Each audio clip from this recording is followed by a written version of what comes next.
So here's the furriel. This is how it tightens on there. I had a hard time pulling out the old connectors. You can see it has this little pipe that goes inside the orifice, and as it goes inside, it also clamps around the outside of this tube here for a better grip. I had a hard time pulling that out for that reason. So it goes to show that these things they really hold on tight and prevent any leaks. I just wanted to double check. The reason I didn't cut it before was because I wanted to double check. I wanted to make sure these two were the right pieces, that everything fits together.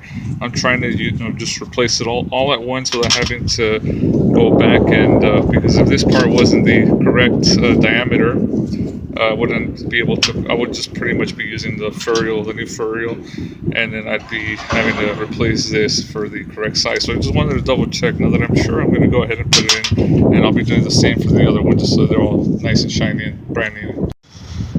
One last thing to note, now that I've cut this, I'm going to go ahead and make sure that I put this furriel in the appropriate direction, because as you can see, these little grooves that are cut out, one side is shorter than the other, and I want to make sure that I install it in the same way on the new one, because otherwise it probably might not work the same, and who knows what could happen down the line. We don't want to take any chances. So I'm going to go ahead and put this one again, tighten it up, and then I'll have a finished product in a second.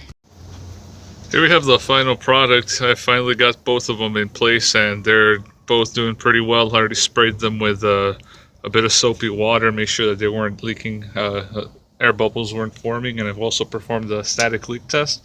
That's just pretty much when you put the when you release both brakes, and when you make sure that your gauge, your PSI gauge, your pressure gauge in the cab doesn't drop more than a certain quantity within a minute.